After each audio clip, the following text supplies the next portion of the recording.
중국 주나라 시대에 화타라고 하는 명의가 있었습니다. 화타는 혼자가 아니고 두 명의 형제가 있었다 그럽니다. 세 사람 다 모두 의원이었습니다. 주나라 황제가 병이 들어서 화타를 초청했습니다. 이 중 가장 유명했던 화타에게 주나라 황제가 묻습니다. 너희 삼형제 중에 누가 가장 뛰어난가? 그러니까 화타가 대답하기를 실력으로 따지면 큰 형이 가장 뛰어난 의사이고 작은 형이 중간은 합니다. 저는 그냥 하수입니다. 그런데 왜 사람들은 너를 천하의 명이라고 하느냐? 그러니까 화타가 대답하기를 큰 형은 사람이 아프기 전에 병을 다루고 작은 형은 병이 생길 즈음에 미리 처방을 해서 본격적으로 아프기 전에 병을 낫게 합니다. 다만 저는 이미 병이 난 사람을 겨우겨우 살려놓기 때문에 사람들이 보기에는 제가 천하의 명의로 보일 뿐입니다. 이렇게 대답을 했다 그럽니다. 화타는 이처럼 사람이 아프기 전에 병을 다루어 병나지 않게 하는 것이 가장 좋은 의원이다. 이렇게 말했습니다. 지난주에 17년도 들어서 첫 청년부 모임을 가졌는데 제가 청년들에게 전에 10수년 전에 청년부 부목사로 있을 때 청년들한테 했던 얘기를 똑같이 반복해서 따라하게 했습니다. 청년 때 말씀 한 구절은 중년 때 피눈물 한 방울이다. 한번 따라해 보겠습니다. 청년 때 말씀 한 구절은 중년 때 피눈물 한 방울이다. 요거 우리 중년 버전으로 한번 바꿔보죠. 중년 때 말씀 한 구절은 노년 때 피눈물 한 방울이다. 청년 때, 중년 때 하나님 말씀으로 잘 훈련되면 청년이 중년이 되었을 때, 중년이 노년이 되었을 때 그만큼 피눈물 흘릴 일이 없어진다 하는 겁니다. 그때 담당했던 청년들이 이제 결혼해서 아이를 안고 옵니다. 벌써 한 15년 전의 이야기인데 12, 13년 전의 얘기군요. 한 사람도 잘못된 이가 없이 잘 살아가고 있어요. 한 100여 명 양육했던 청년들 중에 뭐 특별히 부자가 되거나 높은 자리에 오르고 뭐 그런 건 아니에요. 그런데 다들 결혼해서 신앙생활 잘하고 아이 잘 낳고 행복하게 살아요. 큰 사고 없이 어긋나지 않고 잘 사는 거 보면서 청년 때 하나님 말씀으로 잘 훈련받은 사람들은 확실히 중년으로 넘어가면서 인생이 복되게 되는구나. 제가 그거 제 눈으로 확인하게 됩니다. 오늘 우리에게 주시는 하나님의 말씀은 홍해 사건 이후의 일에 관한 내용이 기록되어 있습니다. 하나님께서 우리를 구원하시고 하나님의 백성으로 성장시키는 과정이 출애굽기 3장 7절 8절에 7개 동사로 나와 있다. 이래 말씀드렸어요. 7개 동사. 자, 다시 한번 해볼까요? 자, 시작. 보고, 듣고, 알고, 내려가서 건져내어 인도하여 데려가려 하노라. 하나님께서 우리 사정을 보고 듣고 아신다 그랬어요. 그냥 있으시는 게 아니고 내려가서 보통 대리자를 보내십니다. 모세를 보내시고 예수님을 보내시고 내려가서 어떻게 해요? 건져내 주셨어요. 그래서 이스라엘 백성들이 이집트에서 노예살이하고 있는 상황에서 10가지 재앙과 홍해의 기적으로 이스라엘 백성들을 건져내셨어요. 그 다음 하나님께서 하시는 일이 인도하시는 겁니다. 인도. 그런데 이스라엘 백성들을 어디로 인도하셨나요? 광야로 인도하셨어요. 광야로. 바로 가나안 복지로 데려가신 게 아니고 광야로 인도하셨어요. 광야에서 뭐 하셨나? 시험하셨습니다. 테스트 하셨어요. 제가 전에 성경에 시험이라고 기록된 것이 3가지 각자 다른 의미가 있다 이렇게 말씀드렸어요. 하나님이 우리를 시험하시는 것은 테스트. 마귀가 우리를 시험하는 것은 유혹, temptation.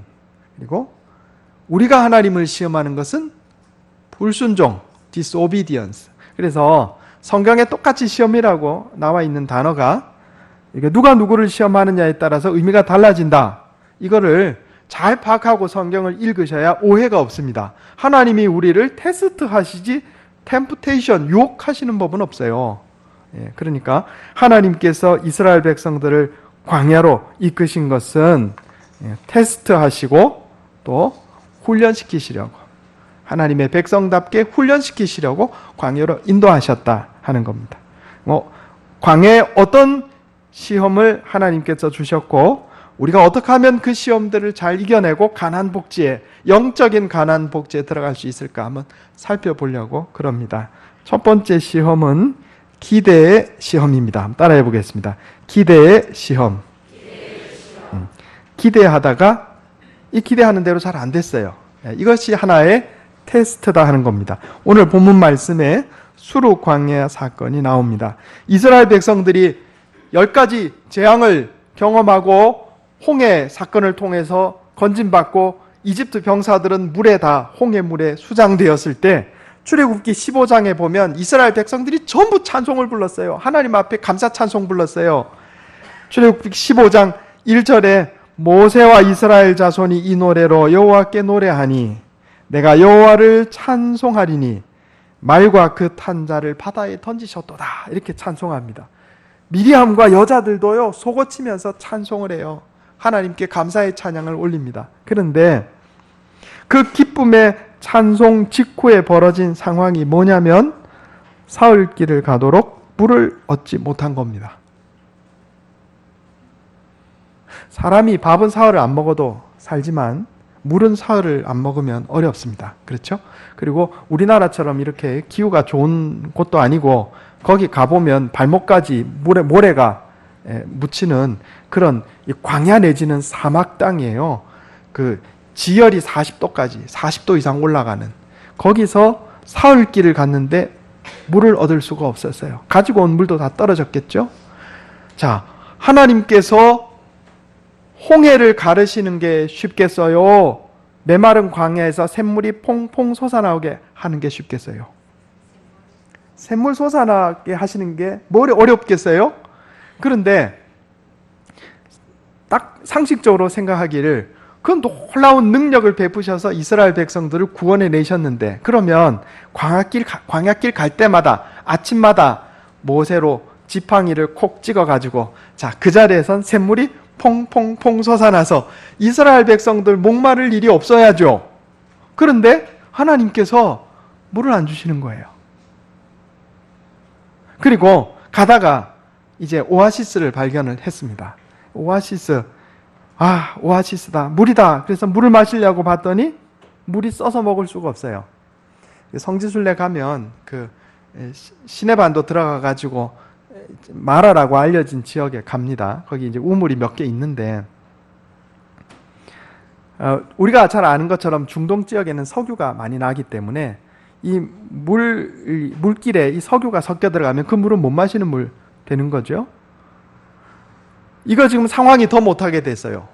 목마른데 물을 발견했는데 하나님 우리를 버리지 않으셨구나. 드디어 물을 발견했다. 물 마시려니까 쓴물이야. 더 속상하죠. 그래서 이 오아시스 이름을 마라, 쓰다 이렇게 불렀어요. 자, 이제 상황이 벌어졌습니다. 이스라엘 백성들은 모세를 원망하고요. 모세는 하나님께 기도합니다. 자, 요 반응이 극명하게 달라요. 신앙이 훈련돼서 성숙한 사람, 사실은 모세는요 미니 출애굽을 이미 한 사람입니다. 40세 때 이집트 사람 죽이고 미디안 광야로 망명 가서 40년간 목동 생활했잖아요. 그러니까 모세는 미니 출애굽을 먼저 겪은 사람이에요. 훈련된 사람이에요. 그러니까 보내셨죠, 하나님이. 훈련되고 신앙이 성숙한 사람은 이 어려운 상황일 때 뭐 합니까? 하나님께 부르짖어 기도하죠. 모세는 기도하는데 이스라엘 백성은 뭐 했어요? 모세를 원망했어요. 자, 이게 그렇습니다. 인생을 살면서 어려움이 닥치면 아직 신앙이 미성숙한 사람은요 원망합니다. 원망. 아버지를 원망하든지 엄마를 원망하든지 남편을 원망하든지 또 교회 목사를 원망하든지 하여간 뭔가 원망할 대상을 찾아서 원망해요. 그러나 신앙이 성숙한 사람은 어떻게 해요? 기도합니다. 달라요. 하나님께서는 하나님께 부르짖어 기도하는 모세에게 한 나무를 지정해 주셨고 그 나무를 마라 그 샘물에 던지니까 물이 달아져서 먹을 수 있었다. 성경 이렇게 기록하고 있습니다.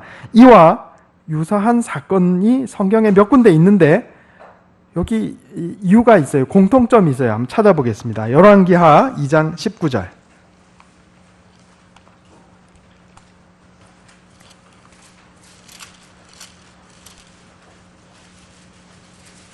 구약성경 562페이지입니다. 열왕기하 2장 19절.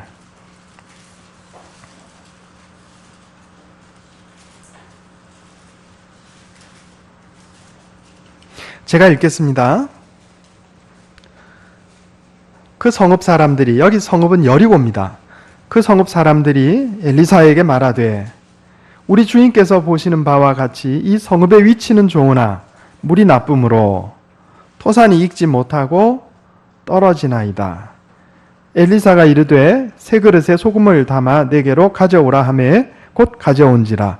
엘리사가 물 근원으로 나아가서 소금을 그 가운데 던지며 이르되 여호와의 말씀이 내가 이 물을 고쳤으니 이로부터 다시는 죽음이나 열매 맺지 못함이 없을지니라 하셨느니라 하니 그 물이 엘리사가 한 말과 같이 고쳐져서 오늘에 이르렀더라. 아멘. 여리고 가면 아주 맑은 샘물이 흐릅니다.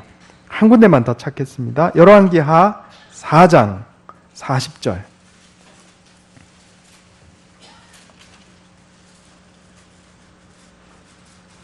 38절부터 41절까지 제가 읽겠습니다. 눈으로 한번 따라 읽어주시기 바랍니다. 엘리사가 다시 길갈에 이르니 그 땅에 흉년이 들었는데 선지자의 제자들이 엘리사의 앞에 앉은지라. 엘리사가 자기 사환에게 이르되 큰 솥을 걸고 선지자의 제자들을 위하여 국을 끓이라 하매 한 사람이 채소를 캐러 들에 나가 들 포도 덩굴을 만나 그것에서 들호박을 따서 옷자락에 채워가지고 돌아와 썰어 국 끓이는 솥에 넣되 그들은 무엇인지 알지 못한지라. 이에 퍼다가 무리에게 주어 먹게 하였더니 무리가 국을 먹다가 그들이 외쳐 이르되 하나님의 사람이여 솥에 죽음의 독이 있나이다 하고 능히 먹지 못하는지라. 엘리사가 이르되 그러면 가루를 가져오라 하여 솥에 던지고 이르되 퍼다가 무리에게 주어 먹게 하라 하매 이에 솥 가운데 독이 없어지니라. 아멘. 광야에 갔더니 내가 기대한 대로 상황이 좋지가 않아요. 사흘길을 갔는데 물을 얻지를 못했어요. 그래 찾았는데 오아시스인데 물이 써요. 하나님께서 다른 오아시스 찾으라 하셨나요?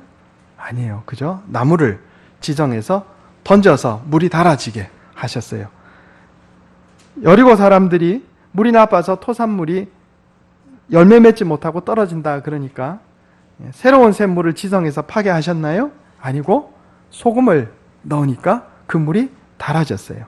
선지자 생도들 솥에 국을 끓이다가 뭘 잘못 넣어가지고 이 국이 독이 들어가 있는 국이 돼버렸어요. 솥 엎어버리고 새로 국 끓이라고 하셨나요? 아니요. 가루를 넣어서 국이 해독됐어요. 우리가 인생을 살다 보면 내가 기대하던 상황이 아닐 수 있어요. 내가 기대했던 모양이 아닐 수 있어요. 그때 어떻게 해야 된다고요? 엎어버려요? 엎어버려야 되겠어요? 결혼을 했는데 이 남자 내가 기대하던 남자가 아니야. 어떻게 해요? 엎어버려요? 그게 아니래. 기대가 무산되었을 때 엎어버려요? 엎어버리고 새로운 상황 찾아요? 아니요. 그게 아니고 여기 마라의 쓴물에 던진 것은 나무인데 예수님의 십자가를 예표합니다. 하나님의 은혜의 능력을 입어서 그 상황을 변화시키라 이런 얘기입니다. 여러분 내가 기대하던 상황이 아니에요. 어려움이 닥쳤어요. 인생을 리셋하려고 하지 마세요. 하나님께서 내게 주시는 능력으로 이 상황을 타게 나가야 하는 겁니다. 이게 첫 번째 시험이에요. 이스라엘 백성들은요, 광야 사흘길 가다가 물이 안 나오고 먹을 것도 없고 이러니까 계속 뭐라고 얘기합니까? 돌아가자. 이집트로 돌아가자. 엎어버리려고 했어요. 계속. 그게 불신앙이에요. 상황이 좋지 않으니까 엎어버리자. 이게 어리석은 겁니다. 요 기대의 시험을 이겨내야 돼요. 내가 기대하던 대로 상황이 좋지 못해도 엎어버리기보다는 끓이던 국솥을 엎어버리기보다는 하나님께서 주시는 치유의 능력, 능력과 은혜로 상황을 변화시킨단 말이에요. 우리 주님 예수님께서도 누가복음 13장에 이런 말씀이 있습니다. 내가 하나님 나라를 무엇으로 비교할까? 여기 하나님 나라는 하나님의 통치다 그랬어요. 하나님의 통치하시는 능력을 무엇에 비유할까? 마치 여자가 가루 서말 속에 갖다 넣어 전부 부풀게 한 누룩과 같으니라. 자, 밀가루 반죽 그 자체만으로 구우면요 딱딱해서 맛이 없어요. 먹을 수가 없어요. 그런데 거기에 누룩을 좀 집어넣으면 부풀어서 그 반죽으로 빵을 구우면 이게 아주 폭신폭신하니 맛있는 빵이 되는 거예요. 뭐 하라는 거예요? 상황을 변화시키라는 거예요. 엎어버리지 말고. 신앙이 미성숙한 사람, 불신자들은요 형편이 어려우면 자꾸 엎어버리려고 그래요. 그러면 안 됩니다. 한번 엎어버리고 새로 국 끓인다고 그러면 그 국이 또 먹을 만한 국 되느냐? 보장이 없어요. 하나님께서 내 삶에 놀라운 능력을 베푸셔서 홍해의 기적을 체험했습니다. 이제 인생의 모든 상황이 다 잘 풀릴 줄 알았는데 예수 믿고 어린 양의 피, 십자가의 보혈을 내 영혼에 발라서 구원받은 백성이 됐으니까 내 인생이 다 잘 풀릴 줄 알았는데 상황이 어려워요. 어떻게 해요? 엎어버리는 게 아니고 비록 인생이 있을지라도 하나님 내게 주시는 능력을 힘입어서 하나님의 통치의 능력을 힘입어서 이 어려운 상황을 타개해 나가야 한다 하는 겁니다. 이게 기대 시험을 통과하는 방법이에요. 두 번째로 경제적인 시험이 있습니다. 따라해 보겠습니다. 경제적 시험. 이스라엘 광야 생활 가운데 끊임없이 반복되었던 시험이 경제적인 시험입니다. 신광야, 르비딤, 바란 광야, 계속해서 먹는 것, 마시는 것, 이것 때문에 힘들었어요. 출애굽기 16장에 보면 우리가 애굽 땅에서 고기 가마 곁에 앉아있던 때와 떡을 배불리 먹던 때 여호와의 손에 죽었더라면 좋았을 것을, 아주 불신앙적인 말을 입에서 내고 있습니다. 출애굽기 17장 2절에 백성이 모세와 다투어 이르되 우리에게 물을 주어 마시게 하라. 민수기 11장 4절에 그들 중에 섞여 사는 인종들이 탐욕을 품음에 이스라엘 자손도 다시 울며 이르되 누가 우리에게 고기를 주어 먹게 하랴. 하나님께서 이스라엘 백성들이 광야 생활 가운데 경제적인 궁핍을 경험하게 하셨어요. 왜 그렇게 하셨을까? 왜 그렇게 하셨을까?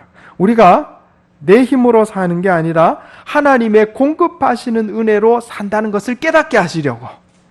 그래서 경제적인 어려움을 허락하신다 하는 겁니다. 신명기 8장 3절 한번 찾아보겠습니다. 신명기 8장 3절.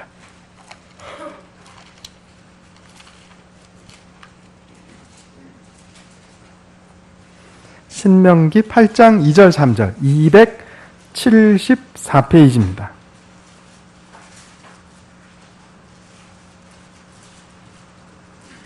제가 읽겠습니다. 신명기 8장 2절 3절.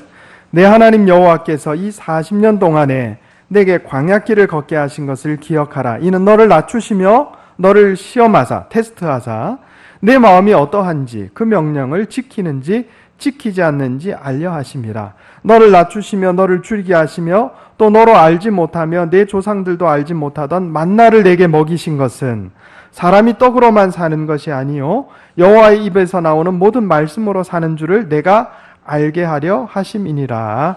아멘. 자, 하나님께서 이스라엘 백성들 광야 생활 가운데 경제적인 어려움 당하게 하신 이유가 사람이 밥으로 떡으로만 사는 것이 아니고 하나님 입에서 나오는 말씀으로 사는 것임을 깨닫게 하시려고 하셨다. 이게 무슨 얘기인가? 밥 대신에 말씀이 떨어지면 성경 말씀 종이 찢어갖고 입에 먹고 살라는 이 말씀인가? 그게 아니고 우리 주님 예수님께서 이거를 더 쉽게 말씀하셨어요.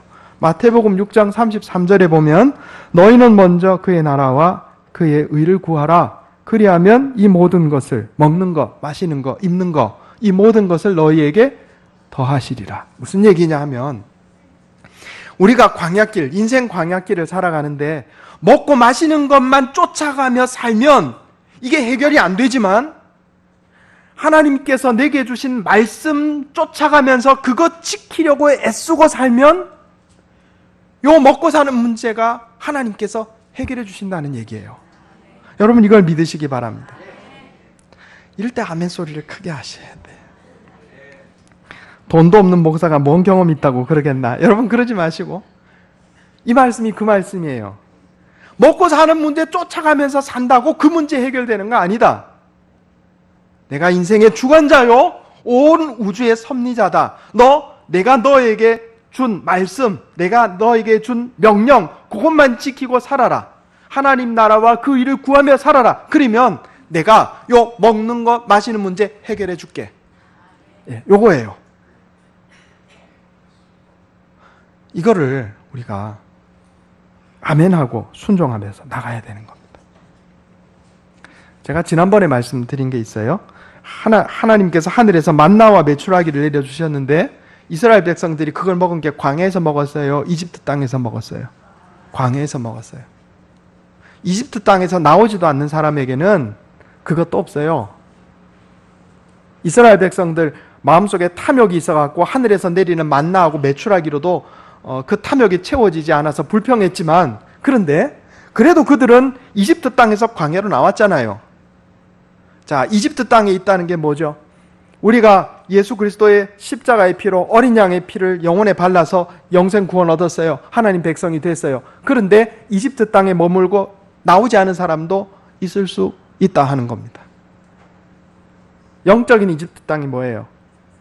세상입니다. 세상. 내가 예수 믿고 하나님 백성 됐는데 아직도 세상의 습관을 못 버리고 술 먹고 담배 피고 거짓말하고 도둑질하고 간음하고 그렇게 사는 게 영적인 이집트 땅에 머물러 있는 거예요. 나와야죠, 거기서. 예수를 믿어서 예수 그리스도의 십자가의 보혈을 그 영혼에 발라서 하나님의 백성, 신분으로는 하나님의 백성이 됐는데 여전히 영적인 이집트 땅에 머물러 있는 사람은 만나 메추라기도 없는 거예요. 뭔 하나님의 공급하신 은혜를 경험하겠어요? 하나님의 공급하신 은혜를 경험하고 싶으세요? 일단 이집트에서 나와야 돼요. 그거 안 나오면 그것도 경험 못해요. 우리가 광야에 경제적인 시험을 당할 때 갖추어야 할 태도는 먹고 사는 문제 쫓아가지 말고 하나님 말씀 지키고 살려고 노력하면 요 문제는 하나님이 해결해 주신다 하셨어요. 하늘에 공급하시는 은혜를 힘입어서 사는 것이다 하는 겁니다. 그리고 또 하나, 탐욕 부리지 말라 하는 겁니다. 예수님께서도 일용할 양식을 구하라 하셨어요. 여기 포인트는 일용할에 있는 거예요.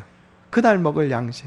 그래서 내가 지금 먹고 살 수 있는 것으로 하나님께 감사하며 만족해야지 탐욕 부리고 말이에요. 깔려 죽을 정도로 돈 쌓으려 하지 말라. 그런 얘기입니다. 깔려 죽어도 좋으니 돈 한번 쌓아봤으면 좋겠습니다. 그러지 마시고. 세 번째로 사람 원수의 시험입니다. 따라해 보겠습니다. 사람 원수의 시험. 이스라엘 백성들이 광야에서 겪었던 세 번째 종류의 시험은 사람 원수의 시험이었습니다. 출애굽기 17장에 보면 아말렉이 쳐들어왔어요. 이제 먹고 사는 문제로 막 근근히 버티고 있는데 거기에 아말렉 족속까지 쳐들어왔어요. 그 어려움이 닥쳤다 하는 겁니다. 이거 어떻게 해결했나? 출애굽기 17장 10절 한번 보겠습니다. 출애굽기 17장 10절.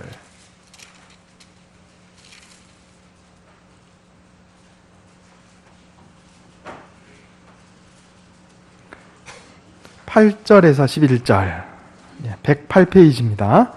출애굽기 17장 8절에서 11절 제가 읽겠습니다. 그때 아말렉이 와서 이스라엘과 르비딤에서 싸우니라. 모세가 여호수아에게 이르되 우리를 위하여 사람들을 택하여 나가서 아말렉과 싸우라.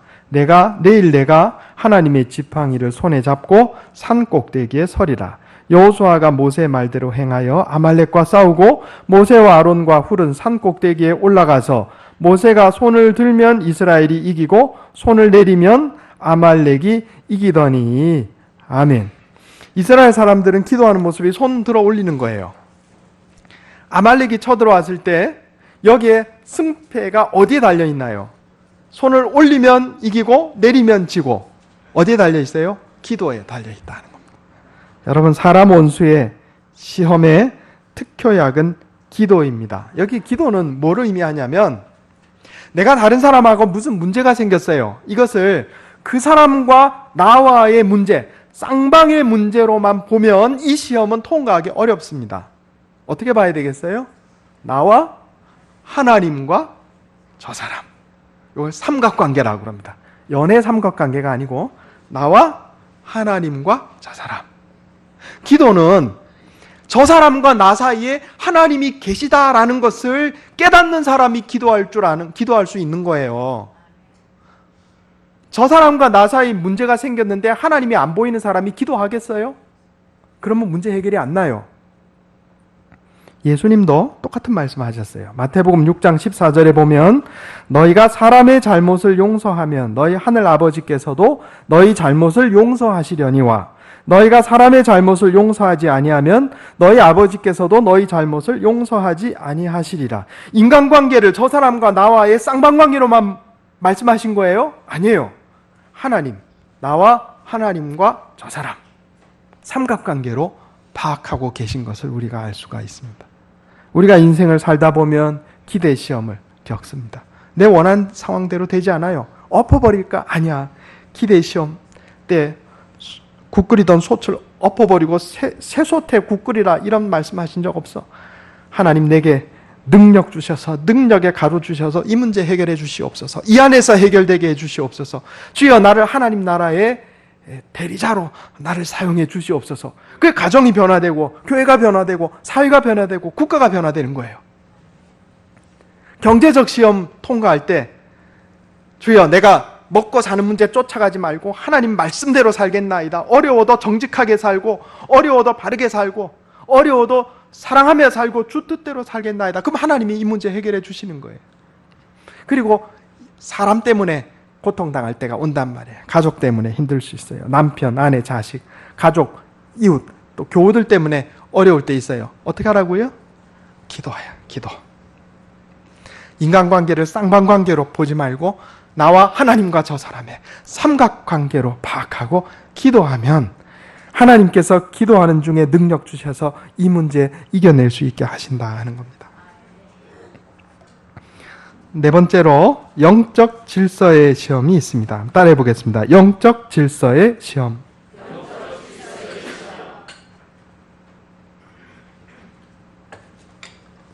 죄송합니다. 아이가 자라서 사춘기가 되면 부모에게 반항하기 시작합니다. 그런 것처럼 사람의 신앙이 성장해서 하나님의 은혜도 경험하고 말씀도 좀 배워서 알아요. 이럴 때 찾아오는 시험이 있는데 그게 뭐냐면 바로 영적인 질서의 시험입니다. 민수기 12장과 16장에 보면 아론과 미리암이 모세를 비방하는 사건이 기록이 돼 있어요. 모세가 좀 잘못하긴 했어요. 구스 여자를 취했단 말이죠. 별로 잘한 건 아니에요. 그런데 이때 미리암과 아론이 뭐라고 얘기하냐면 이렇게 얘기합니다. 여호와께서 모세와만 말씀하셨느냐? 우리와도 말씀하지 아니하셨느냐? 하매 하나님께서 여호와께서 이 말을 들으셨더라. 그리고 민수기 16장에 보면 고라와 다단과 아비람이 반역을 하는데 여기 이 사람들이 이렇게 얘기합니다. 너희가 분수에 지나도다. 회중이 다 각각 거룩하고 여호와께서도 그들 중에 계시거늘 너희가 어찌하여 여호와의 총회 중에 스스로 높이느냐. 하나님께서 아론과 미리암에게는 문둥병으로 징벌하시고 고라와 다단과 아비람과 그 당은요 아예 죽여버리셔요. 왜 그러셨을까? 하나님께서 모세와만 말씀하셨느냐? 우리와도 말씀하지 아니하셨느냐? 이게 무슨 얘기일까요? 좀 쉽게 표현하면 우리식으로 쉽게 표현하면 이런 얘기입니다. 너나 나나. 아론과 미리암이요 모세한테 너 지금 구스 여자를 취하다니 너 지금 지도자로서 할 일이냐? 너나 나나 너나 우리나 이랬다고요. 하나님께서 아론과 미리암과도 말씀하셨어요? 안 하셨어요? 하셨어요. 그러나 너나 나나 하면 안 되는 겁니다. 고라와 다단과 아비람이 회중이 다 거룩하고 여호와께서 그들 중에 계시거늘 그랬어요. 회중이 다 거룩해요? 안 해요? 거룩하죠. 거룩한 모임이에요. 성도가 뭡니까? 거룩한 무리들 아니에요. 그 말이 잘못된 게 아니에요. 그러나 지금 이것은 거룩성을 말하는 게 아니고 영적인 질서를 말하는 거예요. 거룩성과 영적인 질서는 다른 종류의 거예요. 지도자가 내가 보기에 좀 못해도, 나보다 특별히 나은 점이 없어도 그건 그거고, 영적인 질서는 영적인 질서인 거예요. 여러분, 이걸 아셔야 돼요. 나는 방언하는데 장로님 방언 못하시네? 그럼 내가 당회원 되는 거예요? 나는 방언하는데 장로님 방언 못해요. 그럼 내가 당회원이 되는 거예요? 아니에요.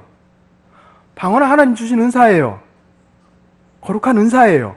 그러나 그건 그거고, 당회원들을 세운 것은 또 하나님께서 영적인 질서로 세우신 거예요.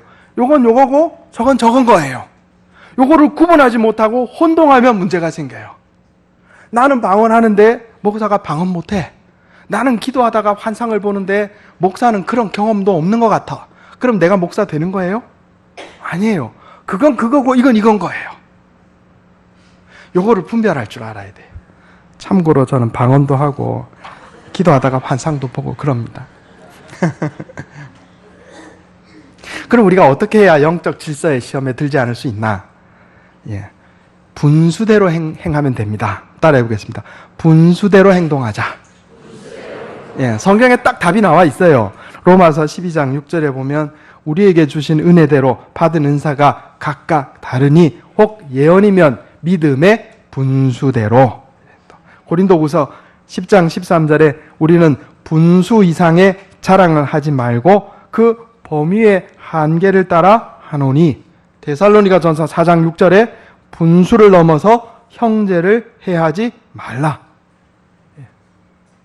이게 다르다 하는 것을 깨닫고, 그죠? 하나님께서 내게 주신 은사, 내게 주신 재능, 거룩한 경험들, 이거하고 영적인 질서는 종류가 다른 거예요. 이거 혼동하면 안 돼요. 그리고 하나님께서 교회 세우신 영적인 질서 안에서 내게 주신 분수대로 행동하면 되는 거예요. 제가 1990년도 1월 9일에 군에 입대했습니다. 날짜로 안 잊어먹습니다. 추운 날에 강원도 춘성군 백이보충대에, 지금은 없어졌어요. 들어갔는데 한 2, 3일 지나서 각 사단에 배치되는데 거기서 이제 그런 얘기가 돌아요. 하여간 자동차 타고 38선 넘어가면 어렵다. 또 38선 넘어가더라도 배는 타지 말아야 된다. 배는 타더라도 2자 들어간 사단에만 배치 안 되면 된다. 근데 가만히 보니까 제가 탄 60트럭이 있습니다. 60트럭이라고 부르는데 큰 군용 트럭. 38선을 넘어가는 거예요. 제가 똑똑히 봤어요. 38선. 그래서 38선을 넘어가는구나. 좀 이따 보니까 내리래요. 소양강에서. 강 건너간다고. 배 타고. 내가 배를 타고 가는구나. 그 내려보니까 12사단 연병장이네. 38선 넘어가고 배 타고 가고 2자 들어간 부대에 배치돼가지고 딱 앞을 보니까 연병장, 이제 군사들을 훈련시키는 그 운동장을 연병장이라 그래요. 저쪽 끝에 뭐라고 돼 있냐면 잘 걷고 잘 쏘는 천하무적 산악부대. 이게 벌써 25년 전 얘기가 아주 눈앞에 생생합니다. 제가 제일 싫어하는 게 걷는 거고 제일 싫어하는 게 등산하는 건데, 잘 걷고 잘 쏘는 천하무적 산악부대, 그리고 내려 앞으로 지침 뒤로 지침 좌로 굴러 우로 굴러 6주 훈련 받는데요, 영하 10몇 도 내려가는데 진짜 소양강 얼음물 깨가지고 빨리 하고요, 나중에 6주 훈련 끝나는데 10손가락이 세로로 다 터졌어요. 세로로. 이게 아파갖고 숟가락을 못 들 정도로. 그런데 그렇게 훈련 받고 나니까 본 부대에 배치돼서 어쨌든 낙오하지 않고, 비록 고문관 소리는 들었지만 무사히 제대를 했습니다. 타령 안 하고. 어떤 힘으로? 6주간의 그 매서운 훈련 덕으로. 이 6주간의 훈련을 겪고 나면 본부대에 배치돼서 고생하는 거 아무것도 아닌 거죠. 하나님께서 왜 우리에게 광야에 훈련을 허락하시나요? 가나안 땅에 들어간다고 끝나는 게 아니에요. 거기서 본격적으로 정복전쟁 벌여야 되는 거예요. 하나님께서 들어 쓰시는 사람 되려면, 복음 전도의 증거자가 되려면, 천국에서 상급받는 사람이 되려면 이 광야 훈련 잘 거쳐내서 하나님의 백성다운 사람이 돼야 되는 거예요. 그래서 하나님 우리를 사랑하시기 때문에 예수 그리스도의 피를 발라서 구원하는 것으로 끝나는 게 아니고 훈련의 과정을 허락하신다 하는 겁니다. 하나님 저와 여러분을 사랑하십니다. 놀라운 은혜와 능력으로 우리를 구원해 주시고 천국 시민권을 약속해 주셨는데 신분은 바뀌었지만 아직도 우리의 옛 모습과 영적 이집트에서 살면서 생긴 못된 습관들 아직 다 못 버렸단 말이에요. 광야의 훈련을 통해서 묵은 때를 벗기길 원하십니다. 기대의 시험, 경제적 시험, 사람 원수의 시험, 영적 질서의 시험을 잘 이겨내고 훈련된 그리스도의 군사로 승리하는 인생 다 사시기를 예수님의 이름으로 축원합니다. 기도하겠습니다. 하나님, 주님께서 예수 그리스도의 십자가의 보혈로 우리 영혼에 발라 구원해 주시고 하나님 백성 삼아 주시니 감사합니다. 그러나 이제 거기서 끝난 것이 아니라 우리를 영적인 광야, 인생의 광야로 인도하시고 기대의 시험과 경제적 시험과 사람 원수의 시험과 영적 질서의 시험을 통과하게 하심을 깨닫게 해주시니 감사합니다. 이상한 일 당하는 것처럼 낙심하지 말게 하시고 기대의 시험을 당할 때 삶을 리셋하기보다 하나님의 통치를 받아들여 승리하게 하시고 경제적 시험 당할 때 먹고 사는 문제 쫓아가지 말고 주의 말씀 순종함으로 하나님이 공급하시는 은혜를 경험하게 하옵소서. 사람 원수의 시험 당할 때 기도하면서 나와 하나님과의 관계 안에서 다른 사람을 대함으로 승리하게 하시고 영적 질서의 시험 당할 때 내게 정해주신 분수대로 행함으로 이겨내게 해 주시옵소서. 그래서 우리가 구원받은 것으로 끝나는 인생이 아니라 하나님 오른손에 붙잡혀 그리스도의 의의 군사로 사용되며 기업을 상속받고 천국에 상급받는 주의 백성들 다 되게 해 주시옵소서. 이것이 내 힘과 능력으로 되지 않음을 고백합니다. 날마다 말씀으로 나를 깨우쳐 주시고 성령으로 인도하여 주시옵소서. 우리 주 예수님의 이름으로 간절히 기도하옵나이다.